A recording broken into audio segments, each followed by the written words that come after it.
Okay, so I've decided to go for one of these lovely vine wreaths, which we do sell on our website. They are £1.93 plus VAT. As you can see, they're made up of all different bits of vine, some of them twisty, some of them a bit odd shaped, so it gives you a nice natural look, which are quite nice. And then I'm going to attach a little mini deco on the bottom there, and then we're going to make a nice moon crescent shape. Okay, right, so I've had my little mini deco in a little bowl of water and just let it soak up so it's nice and soaked.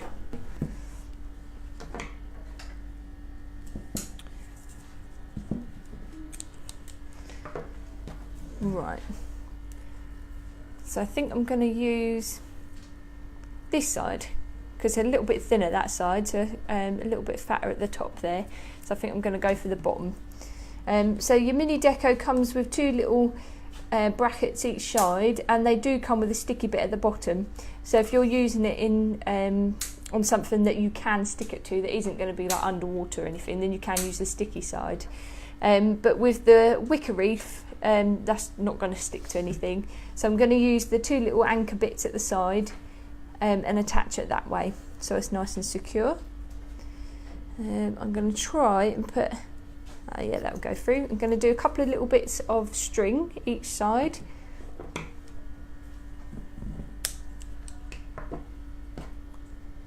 So we also decided to do this wreath today because not only is it embracing the National Moon Day, but you could also use it in other scenarios where you could use it as a bridesmaid hoop, which are coming more on trend at the moment. Or, for instance, you could use it at Christmas time or to decorate your front door.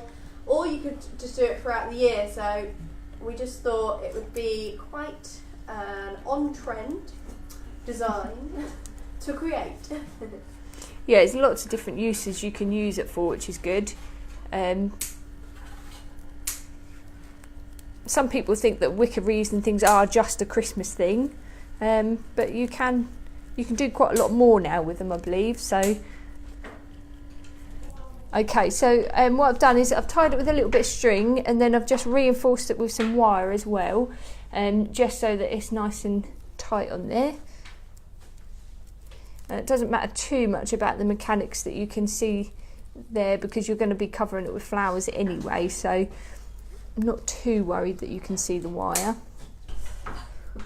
Okay, so I've attached that on there quite secure. Give it a bit of an earthquake test, so just to make sure it's not going to come off. It's always a good idea.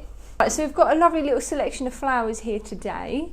We've gone for sort of quite earthy kind of flowers, sort of neutrally sort of tones, greens and browns and a little bit of cream. So what we have here is the lovely Amaranthus. This one's called the Yearming Desert. I quite like that one. It's quite unusual looking, really. You get the Amaranthus, which is really trailing, which is normally sort of greeny colours, but I quite like this one. It's a little bit different, isn't it? Yeah. And then what else have we got in here? I've got some chrysanthemums, which are the spray kind, and they're called feeling green.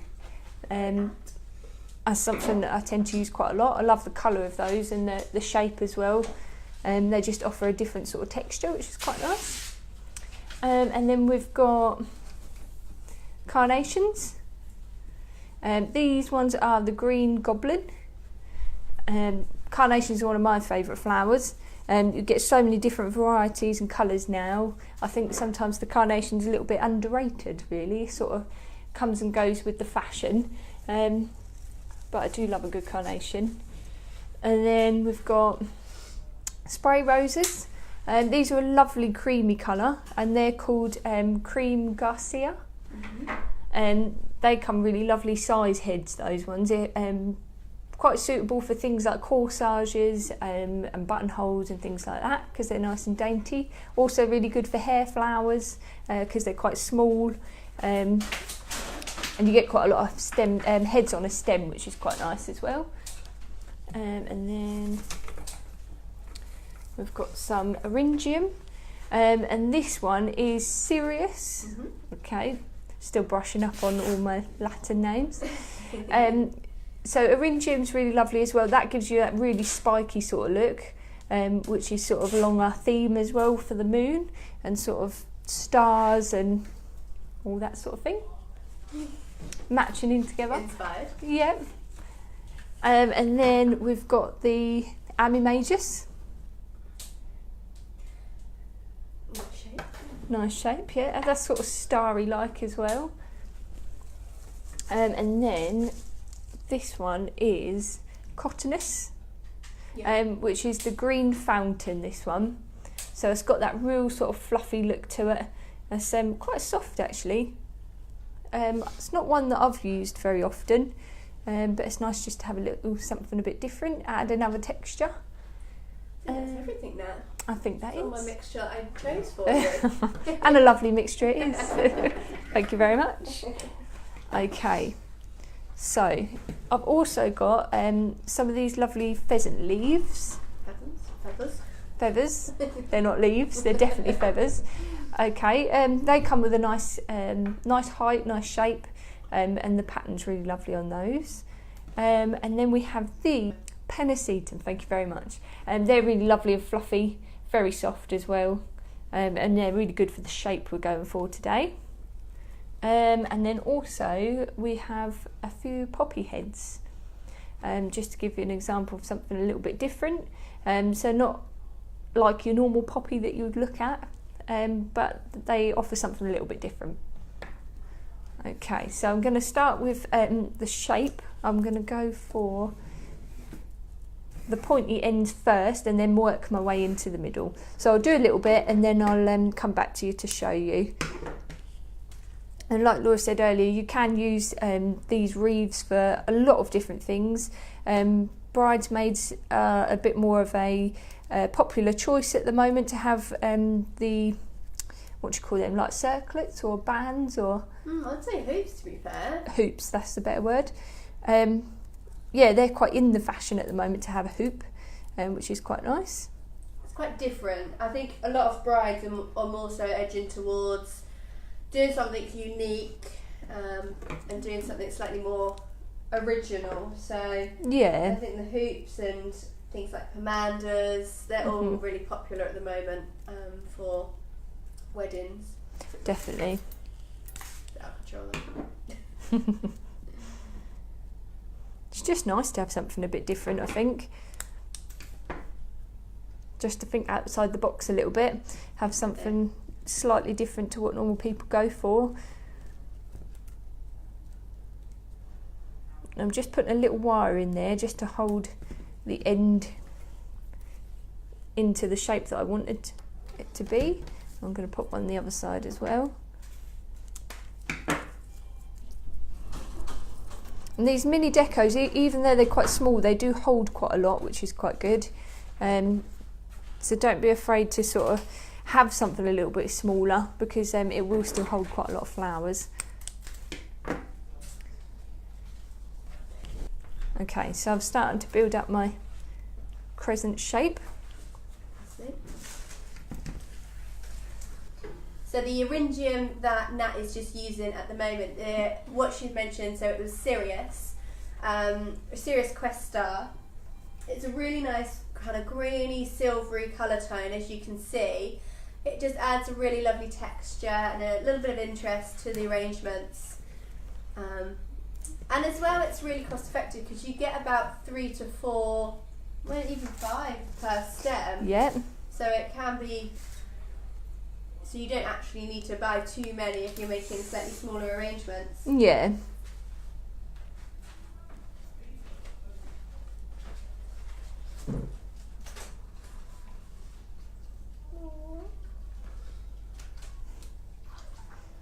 So I'm just having a little play there and just building up. Because I've got 5, I did have 5 heads on that stem, so I'm probably going to pop that one in the centre just to make it nice and even. And then I think I'll start to build up the middle, because on your crescent shape you do have your points at either end, and then you do find that the middle section is a little bit bigger. So I'm just going to start to build that up slowly now as well.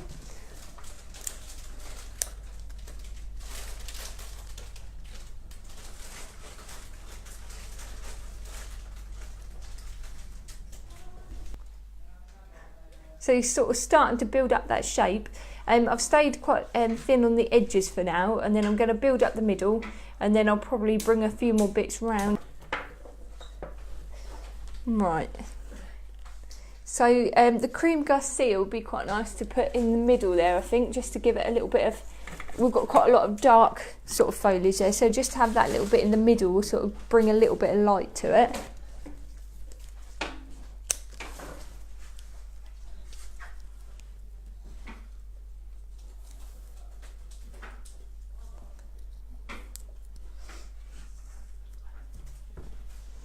Right, so I'm starting to bring some of the roses in the middle there, just to give it a little bit of light in the middle so it's not quite so dark.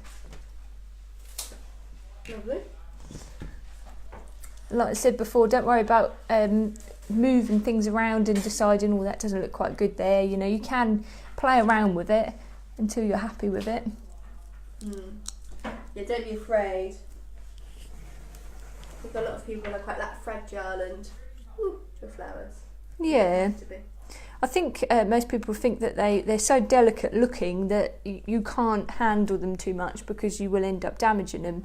But the more you do, the more you get used to how you can handle them, and then the more you realise you can be a little bit more firm with them, and just get used to their characteristics, I suppose, more than anything. What ones you can use for certain things, and how they... Like some flowers don't always like being in oasis and things like that. So the more you use, the more you get to know which ones are going to hold up better in oasis and which ones would be better in like water instead, like a vase of water. Okay, so I've started. You can see I've sort of built up the middle a little bit. Now I'm going to bring a little bit more around the edges. You can go as heavy as you want or as minimal as you want. Really depends on the sort of look you're going for.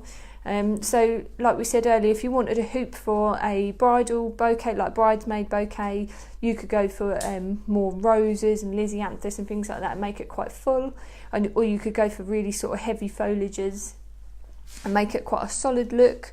Or you could go for something really sort of dainty like freesias and things, depending again on how long you're going to need them for and those sort of things. They're all sort of factors to take into account.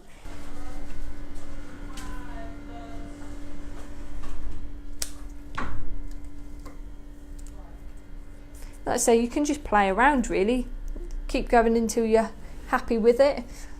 Change things and move things and think. The one thing you have to be conscious of is also, because you're using a mini decor, are you more conscious of the stems that are going into it? How do you know when enough is enough? So as you do more and more arrangements, you'll find that you'll work out where your placement is best to be straight away. So when you first start, you'll find that you'll put it in and take it out, put it in and take it out, but you'll find that your oasis will end up with quite large holes. So I mean, it's just a case of practicing until you get to a point where you're confident that where you're going to put it is where you're going to keep it. So like for this one, I'm not too worried about making too many holes because I'm quite confident in where I'm placing the flowers. But you've just got to be a little bit sort of savvy on the stem sizes that you're using. So quite a lot of these are quite small, but if I was going to start using things, say like for example, I haven't used the poppy heads, but they are quite a large, thick sort of stem. So if I was going to use those, I probably wouldn't have used maybe the chrysanthemums and things like that, because you're going to end up putting too many large heads in, large stems. But you'll start to feel, as you put your next stem in, you'll start to feel if it's getting more and more compact, and then you'll be able to feel that enough is enough, sort of thing. Yeah. You'll just not be able to find the oasis anymore, and things like that. So you sort of just get used to how to do it. But like I said, just practice more than anything, really.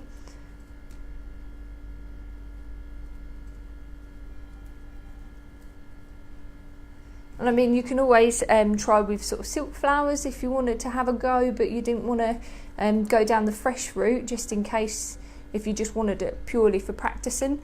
I'd probably suggest to do something like that as well. get a load of silk flowers and just have a little play. Then you can get an idea of where your placements are and how it looks, and take pictures as well. I always find that pictures are really good. Sometimes I'll make something and think, oh, that looks really fab, I love it. And I'll take a picture of it and I think, oh, there's a big gap there that I couldn't see by looking at it. But pictures really do show you whether you've got any gaps, or whether anything needs moving, or whether it's balanced and things like that. So always take a good picture as well. And again, it's just nice to have a good portfolio of all your pictures. And again, if you come back to it later on and somebody says, oh, can you make me something? And you think, oh, I've made that before, you can dig out your picture and have a little look and see what you did that time, see if there's anything you could change, all those sort of things really. And all I was doing was I was cutting off a little bit at the end, and I was just making a little like hairpin, just folding it over like that. And then I was pushing it right through the top of the flower, which I wanted to secure, and right through into the actual wreath itself. And then that way it won't come out because you've pushed it right the way through and it's secure in there, but you'll find that it will just hold those ends in place. So if you want something in particular that keeps moving, then you can just pop one of those in and that will keep it nice and secure. And same when you're doing things like a base tribute, anything like that. If you wanted to put a nice bit of bear grass in for a little bit of extra, you can put a little bit of bear grass around and then just use one of these to stake right in, and then you'll find that that will be hidden in the chrysanthemum, so you can't actually see it, but it will hold the bear grass in shape, so it looks really lovely, but you don't see the mechanics, which is quite nice. But you can see that I've just reinforced that sort of shape there, and then offered some of the green chrysanth just in the bottom, just to give it a little bit of different texture, and the cottonus which I've done at the bottom just gives you a nice base as well. So you can see it's covered all the mechanics there, so you can't actually see any of the little mini deco that I've popped on there, so you haven't got to worry about that sort of thing when viewing it.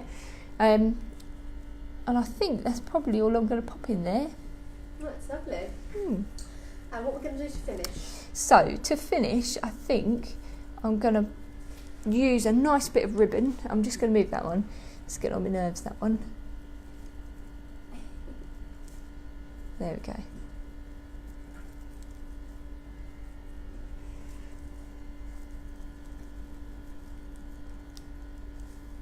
That's better. Okay, so I think what I'm going to do is either use, I've got some nice silver chiffon here, which has got the wide edge, which is really lovely. So it's quite good for manipulation. You can use it to make some nice bows, because once you've pinched it in with the wire, it does actually keep the shape, which is really lovely. So if you wanted something silvery to sort of represent the moon and the shininess, then you could go for something like that. You could either have a nice little bow and then a hanger, which again goes back to sort of like the Christmas idea. Quite a lot of people have them as door wreaths, and then have a lovely bow either at the top or a lovely bow at the bottom with trails, and then have a nice hanger. They're really lovely. Or we can keep to the more natural look and go for the Hessian, which is really nice. Again, that's wide at the sides, so you can make a lovely bow with that. That would be quite nice and natural looking. This one is a 38mm width, which is quite nice, because with the smaller wreath you don't want anything too large, because it will sort of take away from the shape really, and you don't want to cover everything that you've just popped on there, so it might be nicer to use a thinner one. And I think I don't think I'll bobble with the bow this time, only because I don't want to take away from the moon effect that we've gone for there. So I'm going to try, if I can, and hang so it's on the side. So again, you've got all different ways you can view it. You can view it from the bottom and have it as a hoop like we said before and hold onto it, or you can have a nice hanger put in there. But I'm going to pop mine just on the side there like that, so that you get that real idea of the moon shape, so it's on the side. Okay.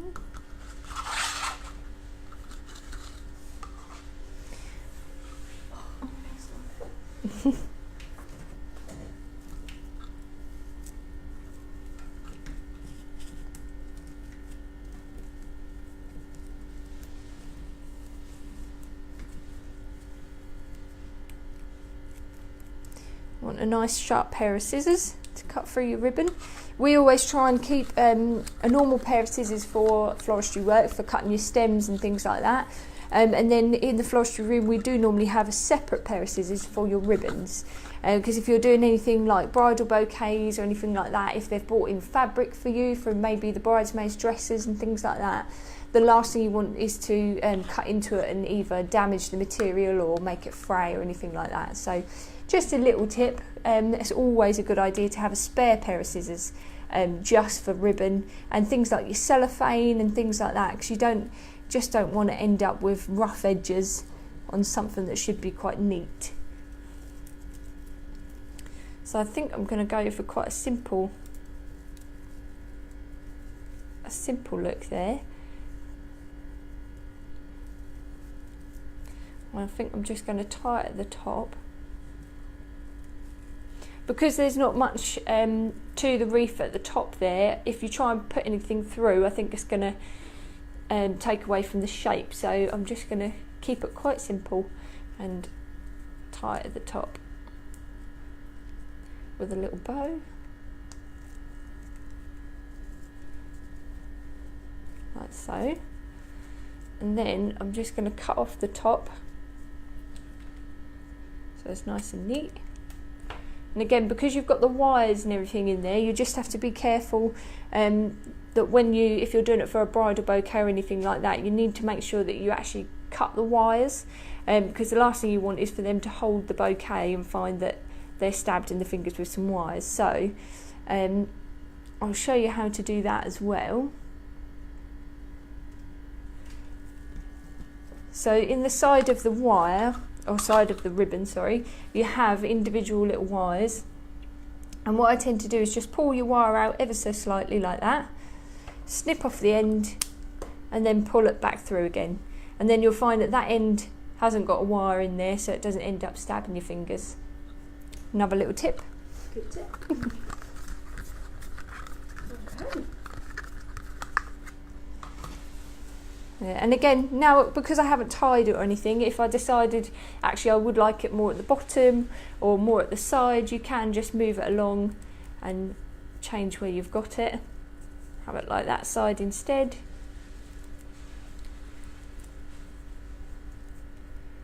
Like that. Or I could change it and have it in the middle. Like so. So it's at the bottom. A little bit less moon shaped that way, but it's quite pretty. Or you can also do it, so if you don't want the rough ribbon at the top, you can always change it over, so you have the bobble at the back and then have a neat edge as well.